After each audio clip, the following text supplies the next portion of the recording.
जय माता दी। बहुत स्वागत है आप सभी का जी राजस्थान के हमारे इस खास कार्यक्रम में और मैं हूं आपके साथ अंकुर श्रीवास्तव। मां दुर्गा के पावन शारदीय नवरात्र की शुरुआत होने में महज एक दिन शेष बचा है और इस बार शारदीय नवरात्र 3 अक्टूबर से 12 अक्टूबर 2024 तक है। नवरात्रि के दौरान 9 दिनों तक धूमधाम के साथ पूरे उत्साह के साथ मां दुर्गा के जगत जननी के 9 स्वरूपों का पूजन किया जाता है, आराधना की जाती है। इस दौरान श्रद्धालु मां को प्रसन्न करने के लिए कोई भी कमी नहीं छोड़ते। हर तरीके से मां को रिझाने के लिए, उन्हें प्रसन्न करने के लिए उनकी पूजा आराधना करते हैं। कोई ध्वजा नारियल चढ़ाता है तो कोई भोग लगाता है ताकि मां प्रसन्न होकर उन्हें सुख समृद्धि का वरदान दे।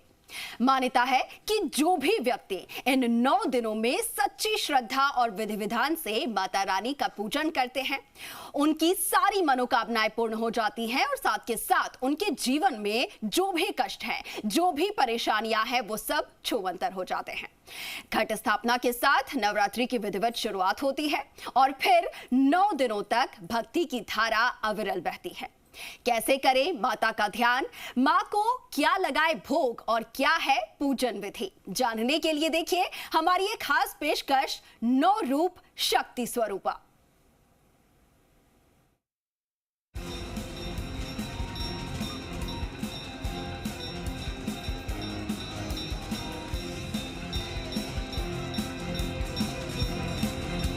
नवरात्रि में मां दुर्गा के 9 स्वरूपों की विधिवत पूजा अर्चना की जाती है। नवरात्रि के पहले दिन घट स्थापना की जाती है और मां के प्रथम स्वरूप देवी शैलपुत्री की पूजा के साथ 9 दिनों का त्योहार शुरू हो जाता है। इस बार शारदीय नवरात्रि की शुरुआत 3 अक्टूबर को होने जा रही है। 3 अक्टूबर से शुरू होकर 11 अक्टूबर को नवमी पूजन के साथ नवरात्रि समाप्त हो जाएगी और 12 नवंबर को देवी मां को विसर्जित किया जाएगा। हिंदू कैलेंडर के मुताबिक आश्विन माह में शारदीय नवरात्रि मनाई जाती है। आश्विन मास के शुक्ल पक्ष की प्रतिपदा तिथि में कलश स्थापना कर नवरात्रि की शुरुआत होती है। पंचांग के मुताबिक इस साल 3 अक्टूबर को 12:19 से लेकर 4 अक्टूबर को दोपहर 2:58 तक प्रतिपदा तिथि रहेगी। तिथि के मुताबिक 3 अक्टूबर यानी गुरुवार को कलश स्थापना कर शारदीय नवरात्रि का शुभारंभ किया जाएगा। नवरात्रि के पहले दिन गाय पर सवार मां शैलपुत्री की पूजा अर्चना की जाती है, लेकिन सबसे पहले कलश स्थापना पूजा होती है और देवी को भी प्रतिष्ठित करने के बाद ही उनके शैलपुत्री स्वरूप की आराधना की जाती है। कलश स्थापना के लिए पहला मुहूर्त सुबह 6:19 से 7:23 तक है। वहीं अभिजीत मुहूर्त सुबह 11:52 से लेकर 12:40 तक है।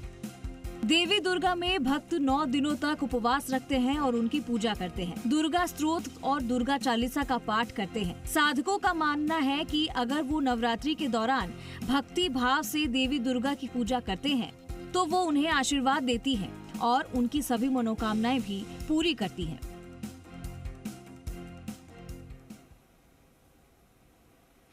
तो आदि शक्ति जगत जननी मां दुर्गा के ये 9 दिन, जिसमें मां के 9 स्वरूपों की पूजा अर्चना जो है वो शुरू होने वाली है, आराधना शुरू होने वाली है। और इस दौरान शक्ति जो है, जो महिला शक्ति है और आदि शक्ति है, वो पूरे ब्रह्मांड को किस तरीके से शक्ति प्रदान करती है, अपने भक्तों को किस तरीके से उनकी आराधना का फल देती हैं, ये 9 दिन में हम देखेंगे और साथ ही जानेंगे कि उनकी आराधना के फल किस स्वरूप में आपको मिलते हैं। क्या कुछ आपके जीवन की परेशानियां मां दूर कर देती हैं सिर्फ उनकी आराधना मात्र से। और आज हमारे साथ कुछ खास मेहमान जुड़ रहे हैं, उनसे हम जानेंगे विधि विधान, शुभ मुहूर्त क्या है जो कि आपके लिए 9 दिनों में बेहद लाभकारी होने वाले हैं। तो चलिए हमारे मेहमानों का हम रुख कर लेते हैं। सबसे पहले मैं आपको तारीफ करवा देती हूं, महामंडलेश्वर वेद मूर्ति सरस्वती जी हमारे साथ जुड़ रहे हैं। महाराज, स्वागत है आपका जी राजस्थान पर। जय माता दी, जय माई की। बिल्कुल। और आगे बढ़ते हुए हमारे साथ धर्मगुरु शिवानी दुर्गा जी जुड़ रही हैं, आपका भी बहुत स्वागत है जी राजस्थान पर। जय भवानी। ज्योतिष आचार्य पारुल चौधरी जी हमारे साथ स्टूडियो से जुड़ी हैं। पारुल जी, स्वागत है आपका जी राजस्थान पर। जय माता दी। और ज्योतिष आचार्य ऋतु जी धर्मगुरु हैं, आप भी हमारे साथ जुड़ चुकी हैं, आपका भी बहुत स्वागत जी राजस्थान पर। चलिए, तो सबसे पहले हम महामंडलेश्वर वेद मूर्ति जी का रुख करेंगे और उनसे सबसे पहले जानेंगे। मंडलेश्वर वेद मूर्ति सरस्वती जी, सबसे पहले माँ दुर्गा जो हैं, जगत जननी जो हैं, पिछले साल जब पधारी थी, उनका आगमन हुआ था, उनकी सवारी थी हाथी पर सवार होकर आई थी। इस बार माँ जो है, उनकी सवारी क्या है, उनका स्वरूप क्या है, और वो शुभ मुहूर्त जब माँ का आगमन धरती पर होगा, घट स्थापना किस मुहूर्त में, शुभ मुहूर्त में होगी? सर्वप्रथम जी राजस्थान के सभी दर्शकों को शारदीय नवरात्र की बहुत बहुत बधाई और शुभकामनाएं। माँ भगवती पीताम्बरा, जगदम्बा, भगवती महाकाली, महालक्ष्मी, महासरस्वती सभी भक्तों के जीवन में सुख शांति समृद्धि प्रदान करें और माँ भगवती सबको आनंदित रखें। यह शारदीय नवरात्र इस बार 3 तारीख से लेकर के 12 तारीख तक का चलने वाला है और इस बार माँ भगवती का जो शुभागमन हो रहा है वह माँ डोली पर सवार होकर के माँ का आगमन हो रहा है। और जो 3 तारीख का प्रातः कालीन जो ब्रह्म मुहूर्त से ही कलश स्थापन प्रारंभ हो जाएगा, ऐसे पूरा दिन ही अपने आप में उस दिन सिद्ध मुहूर्त होता है। किसी भी प्रकार का मुहूर्त देखने की आवश्यकता नहीं पड़ती है कलश स्थापना के लिए, लेकिन विशेष करके जो अमृत काल हमारे पंचांग में बताया गया है वह प्रातः 6:19 से लेकर के 7:42 तक, और उससे भी बड़ा जो सिद्ध प्रद मुहूर्त हमारे यहाँ जो अभिजीत मुहूर्त कहा जाता है, जिसमें कार्य करने से सारी सुख शांति समृद्धि की प्राप्ति होती है, तो वह जो पुण्य फल की प्राप्ति होती है वो अभिजीत मुहूर्त में करने से वो दोपहर 1:17 से लेकर के 12:02 तक यह शुभ मुहूर्त अभिजीत मुहूर्त रहने वाली है। तो इस समय भगवती की स्थापना के लिए जौ बुनना है, षोडश मातृका सप्तघित्र मातृका की स्थापना करना है, घर के बाहर तोरण लगाना है और स्वस्तिक बना करके माँ भगवती के कलश स्थापन के रूप में विराजित करना है। कलश का षोडोपचार पूजन करना है, क्योंकि कहा गया है शास्त्रों में कलशस्य मुखे विष्णु, कंठे रुद्र समाश्रिता, मूले स्थितो ब्रह्मा, मध्य मातृगणा स्मृता। यानी जितने देवी देवता हैं, यानी ब्रह्मांड के सारी देवी देवता उस कलश में आकर के विराजित होते हैं, और जो भक्त जिस कामना के साथ पूजन आराधना साधना करता है उसकी माँ भगवती मनोकामना पूर्ण करती है। उसके बाद माँ शैलपुत्री का पूजन, जो प्रथम नवरात्र में माँ भगवती बैल पर विराजित होकर के अपने भक्तों का कल्याण करने के लिए जो आती है का पूजन, जैसे कहा गया महाराज, प्रथम दिवस माँ शैलपुत्री की पूजा आराधना की जाती है उनके स्वरूप की, और इसके क्या नियम है, क्या विधि है, ये इसके बारे में भी आपसे विस्तार से जानूंगी। फिलहाल शिवानी जी का मैं रुख कर रही हूँ। शिवानी दुर्गा जी, आपसे जानना चाहूंगी, क्योंकि माँ की पूजा आराधना किस तरीके से होगी, क्या नियम और विधि रहने वाले हैं, इसके बारे में विस्तार से हम जानेंगे। लेकिन उससे पहले हम वो शुभ योग जो नवरात्रि में इस बार बन रहे हैं उनके बारे में भी जानना चाहेंगे। 3 जो शुभ योग इस बार बन रहे हैं, सबसे पहले इंद्र योग बताया जा रहा है, और 2 नक्षत्र ऐसे हैं जो कि बहुत ही शुभ बताए जा रहे हैं, हस्त्र और चित्रा। ये तीनों योग और जो नक्षत्र हैं इनके क्या मायने हैं, ये किस तरीके से शुभ फल देने वाले हैं, इसके बारे में आपसे जानना चाहेंगे। जी, हर हर महादेव। हर हर महादेव। आप सभी को शारदीय नवरात्रि की बहुत बहुत शुभकामनाएं। जी। टंकम कपालम डमरू त्रिशूलम संबिभ्रति चंद्रकलावतंसम पिंगोर्धकेशोसित भीमदष्ट्रा भूयाद विभूतिमं भद्रकाली। हस्त नक्षत्र जो है वो अपने आप में अपनी बात कहता है, मतलब कर्म को करने की तरफ प्रेरित करता है। चित्रा नक्षत्र 8 हुआ है, तो ये दोनों नक्षत्र जो हैं, क्योंकि वो ट्रांसफर होगा, मतलब चित्रा हस्त से चित्रा में जाने का योग है। इस समय पर जो भी आप अपने हस्त से कार्य करेंगे और उसको आर्टिस्टिक फॉर्म देंगे, आर्टिस्टिक रूप देंगे, कला अपनी उसमें प्रदर्शित करेंगे, उससे भगवती प्रसन्न होंगी। दूसरा, आप अपनी इच्छा रख करके, क्योंकि मुहूर्त हमें कभी कभी बहुत समय के बाद बहुत सुंदर योग मिल जाते हैं जी। तो उन योगों में जब हम कोई संकल्प लेकर के प्रार्थना करते हैं, क्योंकि देखिए आप कोई भी पूजा ऐसे नहीं कर सकते, क्योंकि ये 9 दिन के लिए विशेष आपको अनुष्ठान करना है। आप व्रत करेंगे, उपवास करेंगे, देवी के समक्ष सप्तशती का या देवी भागवत पुराण का या रामायण का पाठ करेंगे, ये आप पर डिपेंड करता है। बहुत से लोग करते हैं अलग अलग पाठ, लेकिन ये ध्यान रखना जरूरी है कि बिना संकल्प के पूजा बिखर जाती है। जैसे अगर आपके पास एड्रेस नहीं है तो आप ढूंढते फिरोगे कहाँ जाए, तो इसी तरह से पूजा में जब जो मंत्र बोले जाते हैं वो एनर्जी है। तो आपका एक एड्रेस होना चाहिए, जो संकल्प है वो एक एग्रीमेंट की तरह है। आप ब्राह्मण से वो संकल्प करवा सकते हैं, अन्यथा सप्तशती के प्रारंभ में और कुछ पुस्तकों में जो नित्य पूजा की पुस्तकें हैं उनमें संकल्प लिखा हुआ रहता है। आपको उसे देख देख कर उस प्रकार से बोलना है, और वो बोल कर करके ही आपको सुबह, जैसा कि महामंडलेश्वर जी ने बताया कि सुबह का मुहूर्त है, फिर अभिजित मुहूर्त को श्रेष्ठ माना जाता है, जो दोपहर में कुछ 11:47 से शुरू हो रहा है। उस समय पर अगर स्थापना की जाती है तो कहते हैं सभी कार्यों के, जो भी आपके मन इच्छित कार्य हैं जिनके लिए आप पूजा अर्चना कर रहे हैं, वो पूर्ण होते हैं और आपको उनका पूर्ण फल प्राप्त होता है। चलिए, तो पूजा की शुरुआत करने से पहले संकल्प लेना जो है वो बहुत जरूरी होता है। ठीक है, आऊंगी आपके पास।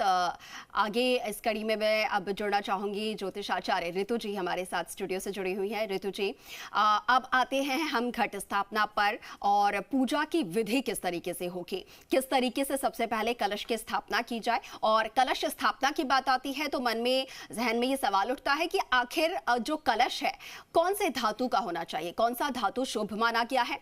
कलश के अंदर जल ही रखा जाए या फिर और क्या क्या वस्तु उसमें अर्पित की जाए। साथ के साथ कलश के नीचे, क्योंकि कहा जाता है कि कलश को खाली नहीं रखना चाहिए, उसके नीचे कुछ अन्य रखना चाहिए, वो पूरी विधि में आपसे जानना चाहूँगी। बिल्कुल, सबसे पहले जी राजस्थान के सभी दर्शकों को शारदीय नवरात्रि की हार्दिक शुभकामनाएं। माँ से प्रार्थना है कि वो सबके, आप सभी भक्तों के घर में सुख समृद्धि लाएं। देवी प्रपन्नार्ति हरे प्रसीद, प्रसीद मातर जगतखिलस्य, प्रसीद विश्वेश्वरी पाहि विश्वम, त्वमीश्वरी देवी चराचरस्य। सारे विश्व का कल्याण करने वाली देवी की जय हो। देखिए, शारदीय नवरात्र इस बार प्रारंभ हो रहे हैं 3 तारीख से, और जैसा आप विधि की बात कर रहे हो, देखिए विधि, किसी भी पूजा पाठ में विधि विधान बहुत व्यापक होते हैं, लेकिन यहाँ पर एक चीज मैं बार बार कहती हूँ कि आपके घर में जो परंपरा चली आ रही है, जो आप बहुत समय से कर रही हैं, जिस तरह से आपके बड़े बुजुर्ग कर रहे हैं, उन्होंने आपको सिखाया है, उसका ध्यान आप जरूर रखिए। बार बार देखिए, आप इतना सारा मीडिया है, यूट्यूब देख के अभी हमारा कुछ और विधि होती है, कल को हम भ्रमित हो जाते हैं कि नहीं हम गलत कर रहे हैं, अब हमें इस तरह से करनी चाहिए। तो ये बात मैं क्लियर करना चाहती हूँ कि आप जिस भी विधान से कर रहे हैं, क्योंकि ईश्वर जो हमारी देवी माँ आ रही है वो आपकी भावना देख रही है। ईश्वर सिर्फ आपकी भावना देखते हैं। जितना भी आपसे विधि विधान संभव हो सके, प्रेम और आस्था विशेष रूप से है। देखिए, कलश का जो मेटल है वो पीतल बहुत अच्छा होता है, पीतल या फिर मिट्टी का कलश। मिट्टी का कलश भी हमारे यहाँ बहुत शुभ मानते हैं। मिट्टी के बर्तनों में हम कहते हैं कोई दोष नहीं होता, और उसमें आप जल के साथ, शुद्ध जल के साथ गंगा जल डालिए, और एक साबुत हल्दी की गांठ आप डाल सकते हैं, एक चांदी का सिक्का उसमें रखना चाहिए, कुछ मीठा या गुड़ या मिश्री कुछ भी उसमें डालिए, और साथ ही साथ आप अगर उसमें 5 कौड़ी डाल देते हैं तो बहुत अच्छा होता है। ये भी डिपेंड करता है कि आप क्या करते आ रहे हैं, जो आपकी परंपरा है उस हिसाब से। और कलश के नीचे हम जैसे माता को एक आसन देते हैं, लाल कपड़े का आसन चौकी पर, सबसे पहले वो होना चाहिए। उसके बाद थोड़े से अक्षत रखकर उस पर ही कलश स्थापना करनी चाहिए। कभी भी वैसे सीधे कलश स्थापना नहीं करनी चाहिए। नारियल को कहते हैं कि कुछ लोग ऐसे सीधे रखते हैं, कुछ खड़ा रखते हैं, कुछ उसको इस तरह से लिटा के रखते हैं। तो खड़ा नारियल ज्यादा शुभ मानते हैं हमारे यहाँ, कहते हैं उससे माता का जो आशीर्वाद है वो हमें मिलता है। और कलश में भी हम एक लाल कपड़ा जरूर हमें लगाना चाहिए, मौली बांधनी चाहिए, और एक स्वस्तिक बांध के, स्वस्तिक लगाकर उस पर स्वस्तिक बनाकर रोली और हल्दी से स्वस्तिक बनाना चाहिए। उसके बाद नवग्रह की स्थापना अवश्य करनी चाहिए। अगर आप स्वयं कर रही हैं तो भी कोई बात नहीं, अगर आप पंडित जी से करवा रहे हैं तो पंडित जी सारा विधि विधान से करते हैं। षोडश मातृका बहुत आवश्यक है, जैसा हमारे अभी महामंडलेश्वर जी ने बताया, षोडश मातृकाओं की वहां पर हमें स्थापित करना चाहिए, उनका आह्वान करना चाहिए, हर सभी देवी देवताओं का आह्वान करना चाहिए, कलश का, वरुण का। और फिर जो देवी माता की प्रतिमा हमारे पास पहले से है उनको ही वहाँ पर विराजमान करना चाहिए। उनको अपनी श्रद्धा अनुसार आप चूनर चढ़ा सकते हैं, नई चुंदरी, श्रृंगार की वस्तुएं, ये सब अर्पित कीजिए। जो ऋतु फल है वो अर्पित कीजिए। उनके लिए मीठा, अब हर देवी का देखिए भोग है वो अलग अलग है। हर देवी का हाँ बिल्कुल, शैलपुत्री देवी हैं तो उनको देशी घी, शुद्ध गाय के घी से बनी मिठाइयाँ बहुत पसंद है, इस तरह की चीज। और सबसे बड़ी बात कि हर देवी एक एक ग्रह का प्रतिनिधित्व करती है। हर 9 ग्रह का प्रतिनिधित्व हमारी 9 देवियां करती हैं, तो इसका ध्यान अवश्य रखना चाहिए। बिल्कुल ऋतु जी, इसके बारे में भी हम विस्तार से जानकारी लेंगे आपसे कि एक एक दिन जो माँ के स्वरूप की पूजा होती है वो कौन कौन से ग्रह को प्रभावित करती हैं और उनसे कौन से ग्रह जो हैं वो मजबूत होते हैं, उन्हें बल मिलता है। इसके बारे में भी आपसे हम जानेंगे विस्तार से।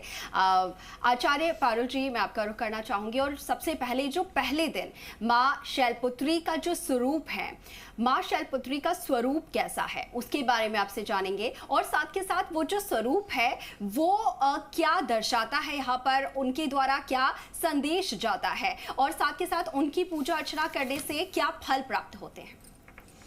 ओम शैलपुत्र्याय नमः।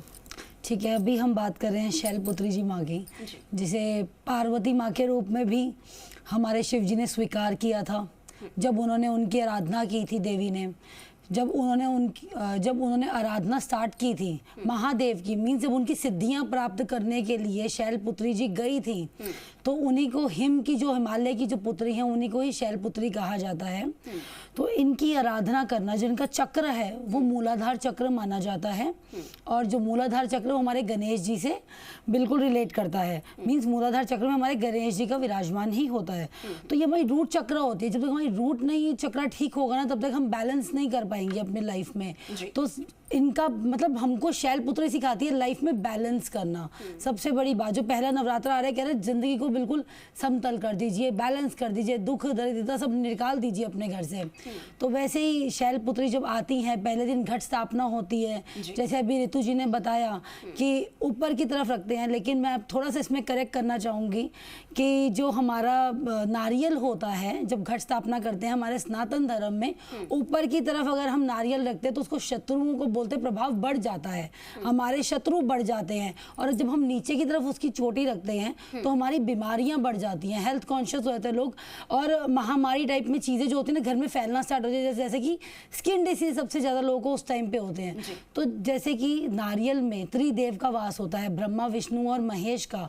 तो जो उनकी आंखें होती हैं हमारे पूर्व दिशा की ओर होनी चाहिए, यानी हमको देखनी चाहिए। हम उनकी पूजा कर रहे हैं तो हमको देखें वो उस समय, और तभी वो हमारी जो इच्छाएं हैं, जो भी अभी बताया दुर्गा माँ ने कि हमारी मनवांछित जो इतनी भी फल होते हैं उसी से प्राप्त होते हैं। हमने मतलब जो सिद्धि करी 9 दिन की, हमको उसमें फल चाहिए। हम कर भी क्यों रहे हैं, कोई ना कोई विश हमको चाहिए, क्योंकि हम सेल्फिश, हम तो वही इंसान है, तो वो विश पूरी होती है उसमें। अब शैलपुत्री माँ की पूजा कैसे करनी है, उनकी पूजा सब, उनका जो भोग होता है सफेद मिठाई का जरूर चढ़ाएं उनको भोग। घर का देसी घी हो तो बहुत ही अच्छी बात है, अगर नहीं है आपका तो आप गाय के घी की मिठाई खुद ही घर पे नारियल की बनाइए और माँ को भोग लगाए। जो लोग इतना नहीं कर सकते, खीर बना सकते हैं माँ के लिए, लेकिन सामक के चावल की, जैसे कि अभी नवरात्रि चल रहे हैं। और माँ के लिए जो है ना, चूनर आपको इस बार लेनी है सफ़ेद या फिर हरे रंग की, लाल रंग की मैं नहीं बोलूँगी शैलपुत्री माँ के लिए, क्योंकि आपकी जो भी विश, और बुध इस टाइम पे काफ़ी तीव्र दृष्टि में बैठे हुए हैं, तो आपको हरी चूनर उनको चढ़ानी चाहिए। सारा श्रृंगार का सामान, श्रृंगार का जो होगा पैकेट ना खरीदें, जो बने हुए आते हैं। अलग से मेहंदी लें, अलग से अलता लें, अलग से ही आपको जो उनको चूनर देनी है, चूड़ियाँ देनी है या फिर सिंदूर, जितना भी आपका 16 श्रृंगार का सामान बनता है आप माँ को चढ़ाएं। और आज के दिन आपको माँ को एक चीज़ जो आपको उपाय पहले दिन से करना है, माँ को आपने सिंदूर तो चढ़ा दिया, लेकिन आज आपको उनको चुटकियाँ जो होती हैं, जो हम पैरों में पहनते हैं चुटकियाँ, बिछुए चांदी के, वो आप माँ को ज़रूर अर्पित कीजिए। और अपनी मनोकामना, जिनकी शादी नहीं हो रही, विवाह नहीं हो रहा, वो ज़रूर माँ को चढ़ाएं। हो सकता है अच्छा रिश्ता आ जाए इस नवरात्रे में आपको, और आपके आगे विवाह के योग अच्छे खुल जाए। ठीक है, आऊंगी आपके पास। और महामंडलेश्वर जी, हमने जाना कि माँ का स्वरूप क्या है इस बार, आपसे हमने ये भी जाना कि माँ किस सवारी पर सवार होकर इस बार आ रही हैं, घट स्थापना किस तरीके से उनकी करनी है। लेकिन जो हमारे युवा हैं, जो बच्चे हैं, उनके लिए ये जानना बहुत ज़रूरी है क्योंकि वो आध्यात्म से थोड़े से अभी दूरी बनाए हुए नजर आते हैं। तो उनके लिए ये जानना बहुत ज़रूरी है कि आखिर ये 9 दिन मनाए क्यों जाते हैं, 9 दिनों में माता की आराधना क्यों की जाती है, खास तौर पर ये 9 दिन जो है वो माता को समर्पित क्यों हैं। तो इन 9 दिनों में आदि शक्ति महाशक्ति को धरती पर आने की क्या जरूरत पड़ी, इसके पीछे पौराणिक क्या कथा है, और आखिर माँ जब धरती पर आती हैं तो किस तरीके से जो राक्षस हैं कहा जाए, या तमाम जो राक्षसी प्रवृत्ति के लोग हैं या फिर आदतें हैं, उनका नाश होता है। तो इसके बारे में जरा बताइएगा। बहुत सुंदर अद्भुत प्रश्न आपने किया है, विशेष करके युवाओं को जागृत करने के लिए। देखिए, हमारे देवी भागवत महापुराण में इसका दिव्य वर्णन है। हमारे यहाँ कहा गया, खड्गम चक्र गदे सुचाप परिघान शूलम भुसुंडिम शिरा शंखाम संददतिम करस्त्र नयनाम शर्वांग भूषावृताम नीलास्माद्युतिमास पद्मदशकां सेवै महाकालिकां यामास्तत्त्वपिते हरौ कमलजो हन्तुं मधुं कैटभम्। एक मधु और कैटभ नाम का राक्षस था जी, जिसका अत्याचार इस धराधाम पे बहुत ज्यादा बढ़ गया था। उससे देवता भी जो है वो भयभीत होने लगे। तब जाकर के ब्रह्मा विष्णु महेश के पास गए कि हमें इससे बचाइए। लेकिन ब्रह्मा विष्णु महेश ने भी कहा कि ये मेरे से मानने वाला नहीं है, मैं इसका वध नहीं कर सकता हूँ, इतना सामर्थ्य मेरे अंदर नहीं है। तब जाकर के माँ भगवती आदि शक्ति स्वरूपा जगदम्बा परा अम्बा इस भगवती स्वरूप में आई, मधु और कैटभ नाम का राक्षस का नाश करने के लिए। खड्ग चक्र गदे सुचाप परिगान। बिल्कुल आऊंगी आपके पास महामंडलेश्वर जी। और इसी बीच एक खास कार्यक्रम मुख्यमंत्री भजनलाल शर्मा का चल रहा है जयपुर का, उनका रुख कर लेते हैं।